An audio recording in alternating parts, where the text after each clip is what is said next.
سیرت جرأت و ہمت کا ہے اظہار، سیدھی بات روایات صحافت کا علم بردار، سیدھی بات۔ ناظرین گرامی السلام علیکم ورحمۃ اللہ وبرکاتہ۔ سیدھی بات کے روبرو پروگرام میں آپ لوگوں کا استقبال ہے۔ ناظرین گرامی، جیسا کہ آپ لوگ جانتے ہیں کہ سیدھی بات اسٹوڈیو میں اکثر ہم کوشش یہ کرتے ہیں کہ حقائق لوگوں کے سامنے آئیں۔ کوشش یہ بھی ہوتی ہے کہ وہ مختلف شعبہ جات سے وابستہ معروف شخصیات ہوتی ہیں، کبھی کسی کو کوئی چیز قبول نہیں ہوتی، کسی کو قبول ہوتی ہے۔ یہ صحافتی ہے، یہ صحافت ہے اور یہ میڈیا ہے۔ یہاں پر ہم مختص اور مختلف سوچوں سے حامل لوگوں کو جو ہے دعوت دیتے ہیں۔ گزشتہ 3-4 دنوں سے جب سے حیدرآباد میں ایک مخصوص میٹنگ ہوئی، اس کے بعد سے ایک عجیب قسم کا انتشار ہے، مختلف قسم کے لوگوں کے ذہنوں میں سوالات ہیں۔ ایسے میں ظاہر سی بات ہے کہ حق اور حقائق کو لوگوں کے سامنے لانا ضروری ہے۔ اس وقت میں نے کرناٹک کے جمعیت علماء ہند کے صدر حضرت مولانا افتخار قاسمی صاحب کو دعوت دی ہماری اسٹوڈیو میں، اس لیے کہ چونکہ حیدرآباد اور کرناٹک یہ سارے کے سارے علاقے ایک دوسرے سے وابستہ ہیں، اور بہت ساری جب چیزیں سامنے آتی ہیں تو انہی بڑی بڑی تنظیموں کے صدور ہوں یا سیکریٹریز ہوں، وہ جو ہے سامنے آتے ہیں اور اپنے بات کو رکھنے کی کوشش کرتے ہیں، اور سیدھی بات پورا موقع فراہم کرتا ہے۔ اور مولانا ریاست کرناٹک کے جمعیت علماء کے صدر بھی ہیں، اور ایک جامعہ تعلیم القرآن بنگلور جو ایک بہت مشہور ادارہ ہے، اس کے محتمم بھی ہیں، بانی بھی ہیں۔ میں آپ کا استقبال کرتا ہوں مولانا، دوسری مرتبہ آپ تشریف لائے ہیں ہمارے کچھ چھپتے ہوئے سوالات کے جواب دینے کے لیے۔ ممکن ہے کہ آپ کے بات سے یا جو کوئی بھی ہوں، صحافت ہے یہ آزاد ہے، میں یہ بات آپ کے سامنے پہلے واضح کر دیتا ہوں۔ یہاں کسی کی طرفداری نہیں ہوتی۔ ممکن ہے کہ آپ کی بعض باتیں مجھے ناقابل قبول ہوں، بعض باتیں مجھے قبول ہوں، اس سے پہلے بھی جو لوگ آئے ہیں ان سے مکمل اختلاف کروں، ممکن ہے یہ ساری چیزیں۔ اور ہمارے ناظرین جانتے بھی ہیں کہ ہم کوئی یہاں پہ ایک طرفہ فیصلہ نہیں لیتے، لوگوں کی بات لوگوں تک پہنچاتے ہیں۔ اب جو انتشار ہے، مولانا سلمان ندوی صاحب آئے تھے، ممکن ہے آپ نے ان کا انٹرویو بھی سنا ہوگا۔ جی جی، جمعیت سے آپ وابستہ ہیں جی، اور اور جمعیت پر بہت ہی سنگین الزامات ہیں۔ جی، کیا جمعیت نے کچھ بھی نہیں کیا آج تک؟ بسم اللہ الرحمن الرحیم۔ پہلی بات تو میں سیدھی بات کو مبارکباد پیش کرتا ہوں۔ سوشل میڈیا کا دور ہے، اور سوشل میڈیا میں سیدھی بات نے اپنا ایک ممتاز مقام بنایا ہے۔ اللہ نظر بد سے محفوظ رکھے، مزید ترقیات سے نوازے۔ حضرت مولانا سید سلمان حسینی ندوی دامت برکاتہم گزشتہ 2-1 دن پہلے آپ کے چینل پہ آئے تھے، اور انہوں نے سوشل میڈیا کو بے حیثیت بتایا تھا، اور اس بے حیثیت چینل پر موجود تھے۔ بے حیثیت چینل بتا کر اس پر خود بیٹھنا، اور بیٹھنے والے کیا ہوں گے وہ تو آپ معلوم ہوگا آپ کو۔ اور پھر انہوں نے اس سوشل میڈیا پر بیٹھ کر لوگوں کی رہبری کرنا یا مسائل پر گفتگو کرنے کو ٹرانا کے طنز اور تانا آمیز جملہ انہوں نے استعمال کیا، اور خود کیا کر رہے تھے؟ میں بڑے آدمی کیا کر رہے تھے وہ خود اپنی زبان سے وہ خود کہہ بھی رہے تھے، اور یہاں وہ کر بھی رہے تھے۔ بہرحال سوشل میڈیا کا دور ہے، اس کی اہمیت سے انکار نہیں کیا جا سکتا، اور آج ملک کے نامور صحافی، چاہے وہ رویش کمار ہو، ابھیسار شرما ہو، یا اس جیسے پترکار ہو، وہ سب سوشل میڈیا میں آ گئے۔ آپ اس کو بے حیثیت نہیں کہہ سکتے۔ رہی بات جمعیت علماء نے کیا کیا، مولانا نے اپنی بات میں یہ کہا کہ 1919 میں جمعیت علماء قائم ہوئی، اور 1925 میں RSS کا قیام عمل میں آیا، اور وہ لوگ کہاں پہنچ گئے اور جمعیت علماء کہاں ہے؟ تو مولانا بہت بڑی شخصیت ہے، ان کو معلوم ہونا چاہیے کہ ہر تنظیم کے کچھ اغراض و مقاصد ہوتے ہیں، اب وہ تنظیم اپنے اغراض و مقاصد کے دائرے میں کام کرتی ہے. RSS کا جو مقصد رہا ہوگا اس نے وہ اس مقصد میں کام کیا ہوگا. جمعیت علماء کا اولین مقصد 1919 میں وہ ملک کو مکمل آزاد کرانا تھا. 1 صدی سے تحریک چل رہی تھی جس میں حضرت سید احمد شہید رحمۃ اللہ علیہ، حضرت شاہ اسماعیل شہید رحمۃ اللہ علیہ سے جو تاریخ چلتی ہے 100 سالہ تاریخ، وہ 1919 میں آ کر کے انہی کے سلسلے کے لوگوں نے جمعیت علماء ہند قائم کیا، اور اس کا اولین مقصد ملک کو آزاد کرانا تھا، اور ملک کو اس نے آزاد کرایا. ملک کی آزادی کے بعد اس کا کام جو ہے اس ملک میں مسلمانوں کے لیے برابری اور جو ہے اپنے حقوق کو حاصل کرنا تھا. یہ اس کا منصوبہ تھا. بدقسمتی سے ملک کی آزادی کے موقع پر ملک تقسیم ہوا، اور جمعیت علماء نے یہ 2 نیشن تھیوری کو مکمل رد کیا. ملک کی تقسیم کو جمعیت علماء نے قبول نہیں کیا. جمعیت علماء کی خدمات کا گراف ملک برادران وطن کے سامنے اتنا اونچا تھا کہ وہ اپنے سروں کو جمعیت علماء کے اکابرین کے سامنے جھکا کے بیٹھتے تھے، اور ممکن تھا کہ ملک کی آزادی کے بعد دونوں کو برابر کے حقوق ہر طبقے میں، سیاست میں، سماج میں اور محکموں میں اور تمام طبقات میں برابر کی نمائندگی ملتی، لیکن کیے کرائے پر پانی پھر گیا. ملک تقسیم ہوا، اور ایک ایسا ہتھیار ان لوگوں کے ہاتھوں میں آ گیا کہ ہر جگہ انہوں نے اس کو بنیاد بنا کر جو یہاں رہ گئے مسلمان ان کو دبانے لگے. دبانے کے باوجود بہت باریک بات ہے، اور شاید مجھے یہ کہنا چاہیے، نہیں سمجھ میں نہیں آ رہا ہے.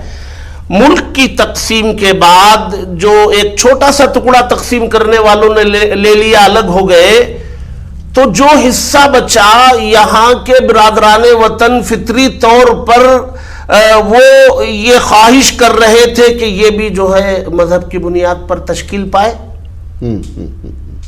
خواہش تھی، لیکن اکثریت کے سامنے مسلمانوں کی قربانی تھی. ان قربانیوں کے نتیجے میں ملک کا دستور جو ہے جمہوری بنا. تو جمعیت علماء نے کیا کیا؟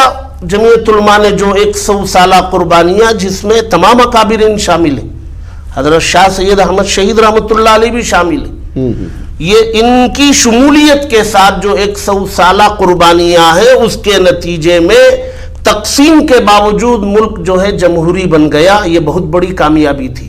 اور اس سے بڑی کامیابی دیکھیے، جمہوری ملک بنا تو اس کے دستور میں جوڈیشری قانون لا جو بنا، کورٹوں میں جو فیصلے ہوں گے، ظاہر سی بات ہے دستور میں جو قانون ہوگا اس کے مطابق کورٹ میں فیصلے ہوں گے. لیکن جمعیت علماء کے اکابرین نے کہا کہ چند معاملے ایسے ہیں جن کو آپ کورٹ میں اگر اپنے دستور کے مطابق کریں گے تو وہ قرآن و حدیث کے خلاف ہو جائیں گے، مسلمان قبول نہیں کریں گے. وہ چند آئلی مسائل تھے، خلا کے، طلاق کے، نکاح کے، میراث کے، جو ان کے دستور میں، ان کے قانون میں وہ الگ ہیں. جمعیت علماء کی قربانی، اکابرین کی قربانی کے نتیجے میں دستور سازوں نے یہ قبول کیا کہ بھئی ہمارے کورٹوں میں، ہمارے دستور میں آپ کے یہ آئلی قوانین کا فیصلہ ہمارا جج بھی کرے گا تو آپ کے قرآن و حدیث کے مطابق کرے گا، محمد لا کے مطابق کرے گا. یہ اتنی بڑی کامیابی ہے.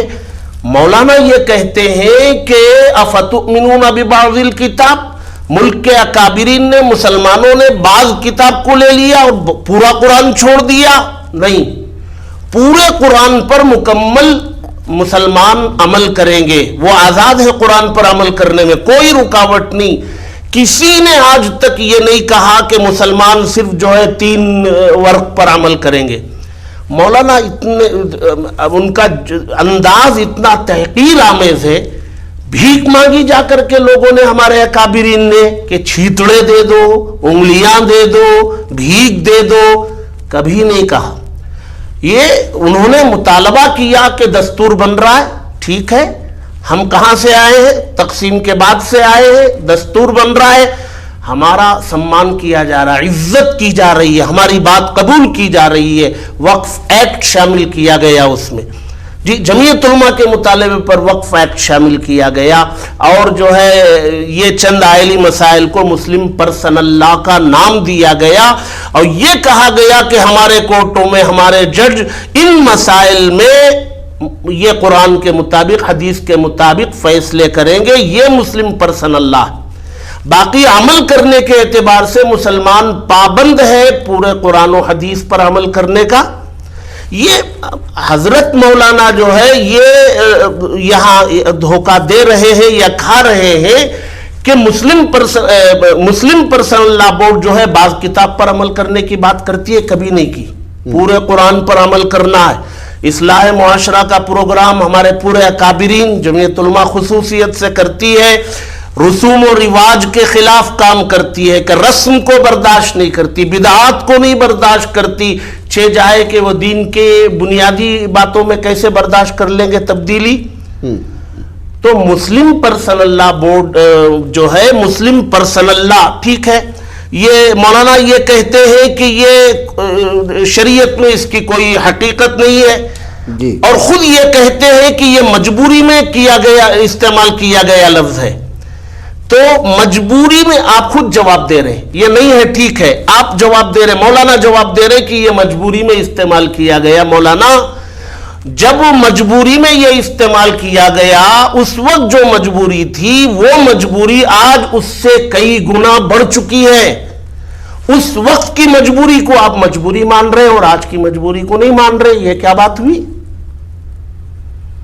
اس لیے جمعیت علماء نے جو خدمات انجام دی ہیں یا جمعیت علماء کا جو کام ہے وہ یہ، آپ لوگوں نے مسلمانوں کو سیچر کمیٹی کے مطابق ان پڑھ بنا دیا، شودروں سے بھی بدتر بنا دیا بول رہے ہیں۔ جی بالکل، یہ جو ہے اس کی وجہ انہوں نے کہی، اس کی وجہ کیا ہے؟ ایک تو قرآن و حدیث چھوڑنا، دینی تعلیمات پر عمل کرنے کو چھوڑنا، جواب مولانا نے خود دے دیا ہے، جمعیت علماء نے نہیں بنایا۔ جمعیت علماء جو ہے وہ ملک کے مسلمانوں کو ایجوکیشن میں، تعلیم میں، معاش میں بلندی پر لے جانا چاہتی ہے، آج بھی وہ کام کر رہی ہے۔ مولانا کا یہ کہنا، یہ جو ہے تقسیم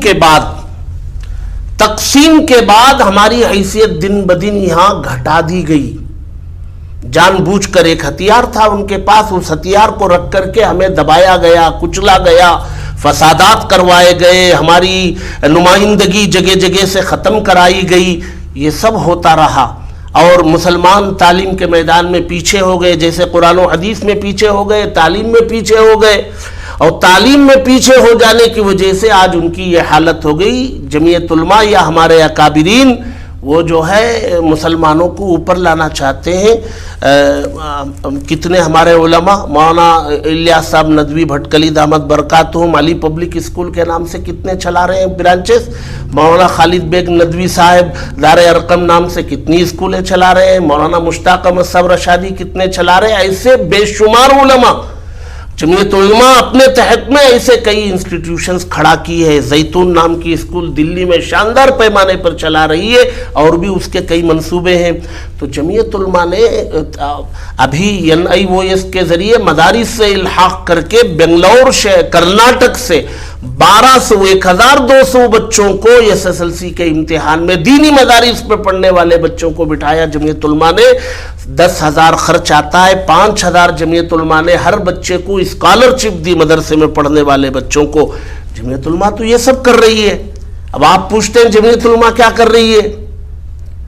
مولانا پوچھتے ہیں تو بھی جمعیت علماء تو اس ملک کے مسلمانوں کو حوصلہ دینے کا، سماج میں آگے آنے کا، اس کے وسائل ذرائع وہ اختیار کر رہی ہے۔ کہیں نہ کہیں کچھ فیصلوں میں چوک ہوئی ہے مولانا، آپ اس کو مان کے چلنا پڑے گا۔ نہیں، ظاہر سی بات ہے، انسان یہ دعویٰ کوئی بھی نہیں کر سکتا کہ وہ جو ہے غلطی سے پاک ہے، خطا سے پاک ہے، چوک سے پاک ہے، یہ کوئی دعویٰ نہیں کر سکتا۔ یہ تو انبیاء کی خصوصیت ممکن ہے ہوئی ہوں گی۔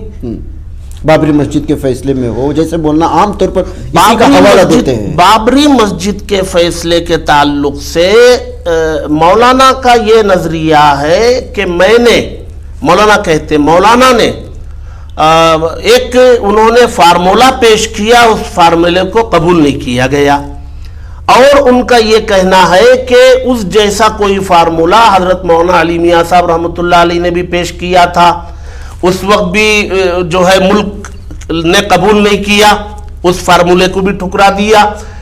تو پہلی بات تو یہ ہے کہ حضرت مولانا علی میاں صاحب رحمۃ اللہ علیہ مفکر ملت تھے, پائے کے بزرگ تھے, ان کا علم سمندر سے کہیں زیادہ تھا, وہ الگ وہ اسلامی ممالک میں اسکالر مانے جاتے تھے, اور عارف باللہ تھے, اللہ والے تھے, وہ مستجاب الدعوات تھے حضرت مولانا علی میاں صاحب رحمۃ اللہ علیہ. اتنی بڑی شخصیت, جب ان کی بات کو ملک نے قبول نہیں کیا تو آپ کو اتنی سمجھ نہیں کہ اتنی بڑی شخصیت کا یہ فارمولہ ٹھکرا دیا گیا, تو آپ کیوں آ گئے اس فارمولے کو لے کے؟ اور دیکھیے دونوں میں فرق. حضرت علی میاں صاحب رحمۃ اللہ علیہ کا جب فارمولہ رد کیا گیا تو کبھی انہوں نے علماء کے جماعت کو ٹولے سے تعبیر نہیں کیا, کٹر پنتھی سے تعبیر نہیں کیا, ملاؤں سے تعبیر نہیں کیا, اور اپنی 1.5 اینٹ کی مسجد الگ نہیں بنائی. حضرت مولانا علی میاں صاحب رحمۃ اللہ علیہ نے خاموشی اختیار کی, تمام اکابرین سے ربط بنائے رکھا اپنی. اور یہ کیسے ہوگا؟ ملک کا جمہور ایک طرف ہو اور ایک آدمی اپنی رائے کو مسلط کرنا چاہے, یہ تو غلط ہے بھئی. آپ کی رائے قبول نہیں کی جا رہی ہے تو یا تو ضم ہو جائیے جمہور کی رائے میں, یا اپنا تفرد بنا کے اپنے پاس رکھیے. آپ مسلط کرنے پر تلے ہوئے ہیں, چاہے وہ بابری مسجد کے فیصلے میں جب طاقت کے بل پر وہ لوگ جگہ قبضہ کرنا چاہتے تھے اور حالات مقابلے کے براہ راست نہیں تھے ملک میں, تو ہمارے بڑوں نے یہ سوچا کہ بھئی ہم مسجد کی جگہ کو طبق میں سجا کر کے کیوں دیں ان کو, ہم نہیں دیں گے, مسجد مسجد ہے. رہی بات یہ کہ اس ملک میں فیصلوں کا ایک جوڈیشری ایک طریقہ ہے, قانون ہے, اس کے حوالے کریں گے. ساری دنیا نے دیکھا, ساری دنیا یہ مانتی ہے کہ بابری مسجد کے قضیے میں اس ملک کی عدالت نے جو فیصلہ کیا وہ مبنی بر عدل نہیں تھا. ساری دنیا میں یہ شرمسار ہے, طاقت کے بل پر کر لیا وہ الگ بات ہے, لیکن ہم نے تو طبق میں سجا کے نہیں دیا. مولانا کا فارمولہ تھا طبق میں سجا کے دے دو. اور مولانا یہ کہتے ہیں کہ امام اعظم حضرت عمر رضی اللہ تعالی عنہ نے کوفہ میں ایک مسجد کو بازار بنا دیا. بھئی اس کے حالات کیا تھے؟ حضرت عمر رضی اللہ تعالی عنہ کے پاس نبیوں والی سوچ تھی. لو کان بعدی نبی لکان عمر, اللہ کے نبی کا قول تھا. حضرت عمر نے وہ فیصلہ کیا ہوگا تو اس وقت صحابہ بھی رہے ہوں گے, اور صحابی کا قول حجت ہے, عمل حجت ہے. لہذا آپ حضرت عمر کے قول کو اور ایک ملک کے جو ہے کام کو لا کر کے آپ یہاں قیاس کریں گے, قیاس مال فارق ہے. اچھا, سعودی میں جو کچھ آج ہو رہا ہے اس پر ہم کیا کریں گے؟ ہمارا ملک ہے, ہاں بھائی اس کی مذمت کریں گے. ڈنکے کی چوٹ آج میں کہتا ہوں, سعودی کے وہ اقدامات جو شریعت کے خلاف ہیں وہ قابل مذمت ہیں. شریعت کا مذاق بنا رہا ہے جو بھی ہے, وہ ابن سلمان شریعت کا مذاق بنا کر کے اس نے رکھ دیا, کھلواڑ بنا لیا ہے. قرآن و حدیث کو وہ بازی چاہے اطفال کی طرح کر رہا ہے وہ. تو مذمت تو ہم کرتے ہیں, اس کے علاوہ ہم کر کیا سکتے ہیں؟ مولانا کیا کر رہے ہیں؟ اچھا, مولانا نے شباب الاسلام تنظیم بنائی, کیا ہوا اس تنظیم کا؟ کیا کیا مولانا نے شباب الاسلام تنظیم بنا کر کے آج تک؟ کون سا کارنامہ انجام دیا؟ تو ہمارا یہ ہے کہ بھائی ایک آدمی جو ہے 10 پیسے کام کر رہا ہے اور ایک آدمی 90 پیسے کام کر رہا ہے. 90 پیسے جو کام کر رہا ہے اس کو چاہیے 10 پیسے والے کو سینے سے لگائے, بھائی آپ کام کر رہے ہیں الحمدللہ, تو وہ کل کو 15 پیسے کام کرے گا, پرسوں کو 20 پیسے کرے گا. آپ جو ہے 10 پیسے کام کرنے والے کو بے حیثیت گردانیں گے تو وہ تو بیٹھ جائے گا. تو یہ مولانا کا یہ جو نظریہ ہے, یہ نظریہ لوگوں کو مایوس کرنے کا, کام کرنے والوں کے حوصلوں کو پست کرنے کا, یہ نظریہ صحیح نہیں ہے. حوصلہ دینا چاہیے. مولانا کہیں نہ کہیں ایسا ہمیں نہیں لگتا کہ مولانا کے پاس ایک ٹیم جانی چاہیے, جمعیت کی ہو, جماعت اسلامی کی ہو, یا پھر ملی کونسل کی ہو، اور ہمارے دیوبند سے ہوں یا ندوہ سے ہو، سہارنپور سے ہو، جو بڑے بڑے گجرات کے بھی مدارس ہے، کرنا ان کا ایک ٹیم بنے اور مولانا کے ساتھ جائے اور ان کی سمجھے کہ پریشانی کیا ہے اور بیٹھے بات کریں.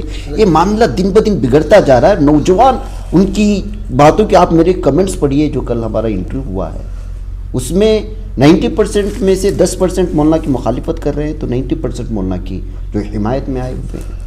کہیں مجھے گالیاں پڑ رہی ہیں، یہ بہت ساری چیزیں. خیر یہ تو لوگوں کا ہے، یہ سوشل میڈیا، یہاں سب ہم لوگ ساری چیزیں برداشت کر کے بیٹھتے ہیں اور ہر شخص کو جو ہے لاتے ہیں. کہیں نہ کہیں چوک تو نہیں ہو رہی؟ یہ بات صحیح ہے، آپ کا یہ مشورہ بہت اچھا ہے، اور مختلف وفود الگ الگ جا چکے ہیں. ایک مشترکہ مختلف اور منفرد نہیں جانا ہے. میں بھی کئی مرتبہ بات کر چکا ہوں، مولانا کو کئی مرتبہ لڑنے لے چکا ہوں. یہ بات صحیح ہے. وہ آگے بڑھنے سے جو ہے کترا اس لیے رہے ہیں کہ حضرت مولانا سید سلمان حسینی ندوی دامت برکاتہم کے جو بڑے ہیں، ان کے جو مشائخ ہیں، ان کے جو اساتذہ ہیں، ان کے جو اکابر ہیں، مولانا نے ان کی نہیں مانی.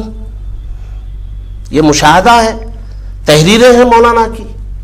حضرت مولانا رابع حسنی ندوی دامت برکاتہم ملک کی ممتاز شخصیتوں میں، ان سے بڑا اس وقت ملک میں کوئی ہے نہیں. مسلم پرسنل لا بورڈ کے صدر ہیں. آپ ان کی بات نہیں مانتے ہیں تو دوسروں کی کیا خاطر میں لائیں گے؟ ممکن ہے تمام تنظیموں کے ذمہ داران اگر ایک وفد کی شکل میں یہ اچھی بات ہے، مولانا کی پریشانیوں کو سمجھے، اور وہ جو حادثے ہوتے ہیں جس طرح آپ نے اس وقت جو ہے جیسے بہت ساری چیزیں ٹیکنیکلی آپ نے رکھی ہیں، انہی تمام چیزوں کو سامنے رکھے، ان کو ساتھ میں لے کے چلے تو ایک وہی دور شروع ہو سکتا ہے. میں یہ نہیں کہہ رہا ہوں کہ آپ سے اختلاف ہے، ان سے اختلاف ہے، ایسا نہیں. اس وقت یہ دور ایسا ہے کہ ہم لوگ اس راستے سے اختلافات سے گزر نہیں سکتے. مولانا اندرونی سطح پر اس وقت آپ آتے وقت میں ایک بیان سن رہا تھا، آپ جب انٹرویو ہو رہے تھے، وہ آپ سنیں گے تو آپ حیرت میں رہ جائیں گے کہ یہ آخر کس طرح کی پلاننگ ہم لوگوں کے خلاف ہو رہی ہے، اور ہم انہی فروعی مسائل میں پھنسے. بالکل ہمیں آپس میں بیٹھنا چاہیے. میں یہ اپنے بڑوں کے پاس بات رکھوں گا. دو باتیں اور کروں گا میں. نمبر ایک بات جو ہے، مولانا یہ کہتے ہیں کہ دیوبند جمعیت علماء نے، دارالعلوم دیوبند نے اپنے ایک دیوبند کے قصبے کو تک قابو نہیں کیا. یہ جو ہے ایک سیاسی مسئلہ ہے. سیاسی یا کوئی بھی مقابلہ ہو اس میں ہار جیت ہے. ہارنے کا مطلب یہ نہیں کہ ناکام ہو گئے. پھر مکہ مکرمہ کی جو ہے 13 سالہ زندگی کیا ہے؟ اصل ثابت قدمی ہے. حالات میں مسلمان، وہ دیوبند کا قصبہ اپنے ایمان پر، یا ملک کا مسلمان اپنے ایمان پر ثابت قدم ہے کہ نہیں؟ اگر ثابت قدم ہے تو وہ کامیاب ہے، چاہے یہ مقابلے میں ناکام ہو، لیکن وہ ثابت قدم رہنا اس کی کامیابی. اور الحمدللہ جو ہے ہمارے اکابرین آج تک ثابت قدم ہے، بہکے نہیں. کچھ لوگ بہک رہے ہیں، جو تبرہ بازی کر رہے ہیں، کچھ لوگ صحابہ کے خلاف بول رہے ہیں، کچھ لوگ مسلم پرسنل لا کے خلاف بول رہے ہیں، تو وہ بہک رہے. ان کو چاہیے کہ نہ بہکے، ثابت قدم رہے. دارالعلوم دیوبند، اس کے اکابرین الحمدللہ قصبہ نہیں پورا ملک ہے. ایک آواز پر پورا ملک اکٹھا ہو جائے گا ان کی آواز پر. اور حضرت مولانا آج کہاں کھڑے ہیں وہ آپ دیکھیں. ایک زمانہ ان کے لیے بھی تھا، حضرت مولانا سلمان صاحب کے لیے بھی ایک زمانہ تھا. بنگلور جب تشریف لاتے تھے، خطاب ہوتا تھا تو 25-25 30-30 کلومیٹر سے لوگ آ کے قبل از وقت بیٹھتے تھے آپ کے خطاب کو سننے کے لیے. کیوں جمہور سے اپنے تفردات اپنی ذات تک رکھیں. اور ایک بات اور کہی انہوں نے، مولانا نے، کہ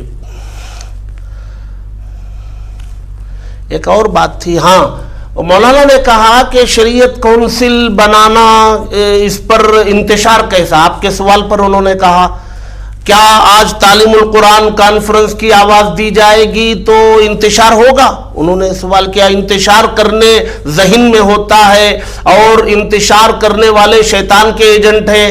مولانا سے میں یہ کہوں گا شریعت کونسل بنانے میں انتشار یقیناً نہیں ہے. تعلیم القرآن کانفرنس کی دعوت میں یقیناً انتشار نہیں ہے.